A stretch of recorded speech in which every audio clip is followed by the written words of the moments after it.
Hi, Jim Schreiner here. I'm on my Jesus Christ Enough Already tour. Still in my RV, traveling the country. Today's topic I'm pretty excited about. We hear a lot of people talking about, and you've heard me talk about on my YouTube channel, the placebo effect. Well, today I want to talk to you about the nocebo effect. The placebo effect is simple. We've heard me talk about medicine has been using the placebo effect for years, where they'll take a group of people and they'll put them on a sugar pill, but for some reason their illness got better, or they got better. Their illness went away. And it was because they believed that they were taking the medicine that was going to make them better. So therefore they got better. Why? Because they believed it. Well, the story I'm going to tell you two stories. If it had not have happened to me personally in my life, I probably wouldn't have believed either one of them. If you read my book, you'll find early on, when I was about 15 years old, I had a tumor in my third vertebrae, and so I've always suffered with severe back pain. Well, over the years, even after the surgery, I've still had back pain.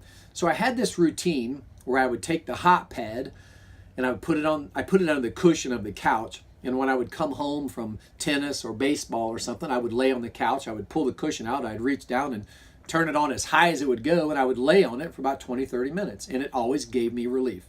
The pain helped, got alleviated, the heat helped, it alleviated the pain, the inflammation went down, and I felt better.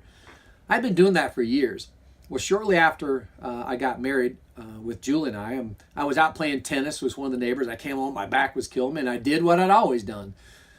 Pulled the seat cushion up, I put the hot pad on the couch, I turned it on high, and I laid on it for 20 minutes like I always done. Well, about 15 minutes into it, I'm just sweating like crazy. My back is just burning up, and I can't even stand it, but it's working. My back's feeling better, the pain's going down, but I just can't stand it anymore. I just barely could make it 20 minutes. Well, at 20 minutes, I reached down to turn it off, and the light wasn't on. And I thought, well, that was odd. Well, maybe it got hot and it just turned itself off. I didn't know. So I looked underneath the couch, and lo and behold, the cord wasn't even plugged into the wall. Julie had unplugged it because she was sweeping that morning, and she had coiled it up and shoved it under the couch. The hot pad wasn't even plugged in. Well, how did I get relief from it then? I started thinking, oh, wait a second. My back's burning up. Matter of fact, I can put my hand on my back right now, and it was just burning up. Because my brain had convinced my body that the heating pad was on. And I got the relief that I had always gotten from being on the heating pad. The brain caused the body to get symptom relief. That was the placebo effect. It worked.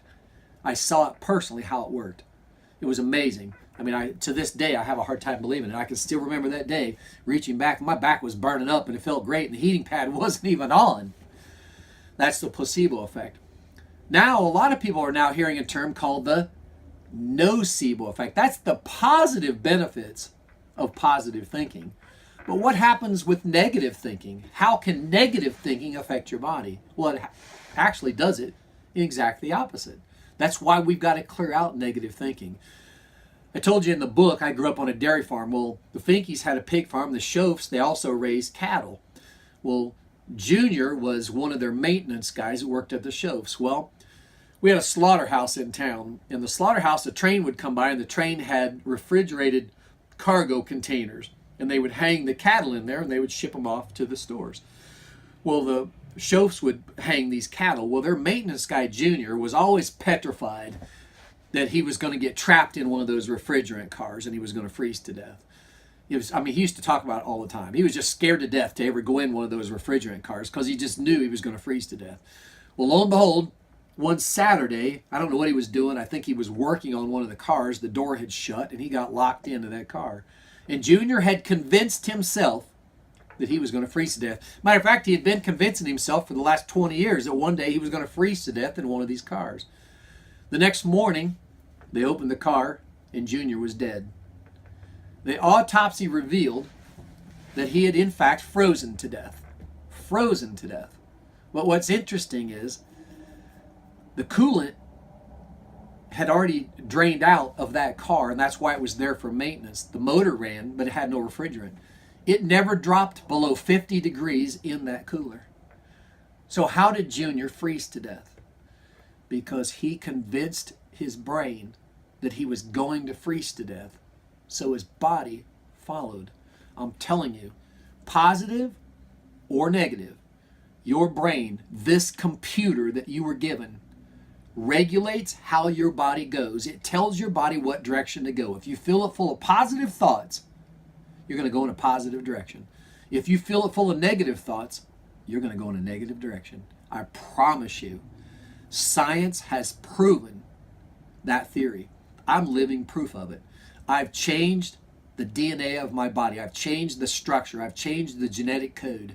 I do not have any chronic diseases that my family suffered with because I believed that I was never going to get a chronic disease, and I'm not going to get a chronic disease. I changed the environment in my computer. I changed the programming in my computer, and you can do the same starting today. Flush out all that negative thinking, flush out all that garbage, and start to fill your brain with positive thoughts, positive energy. I brag about my wife, Jules, all the time. My wife suffered from a very rare form of rheumatoid arthritis. But what's interesting, she suffered a lot of complications that were brought on by the medicines for the RA. But Jules hardly ever got sick. She had a cold once. She never got the flu, even though she had a horrible immune system. Why? Because she was always happy. She filled her brain full of positive energy, positive thoughts, positive affirmations. She was always happy. She was always positive. Even when life was beating her up, she was always positive. And she lived some 20, maybe 30 years past what doctors believed she would. As a matter of fact, about a month before she died, we were at Mayo Clinic in Jacksonville, and a surgeon came running in holding her medical charts. And as loud as he could say, "Woman, how in the world are you still alive after all you've been through?" And I said, because her mind is so strong, her spirit is so powerful, she has the mind of a champion.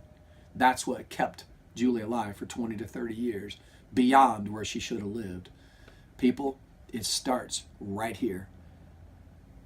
You want your body to go in a positive direction? You need to program the computer to tell the body to go in that direction. And that's what I'm going to help you do here on my YouTube channel. So stay tuned. Follow me on my journey. Twitter, Facebook, YouTube, Instagram, anywhere you can find Jim Schreiner, because I'm going to fill your brain full of positive information and help you help humanity look out for humanity. I'll see you on the road.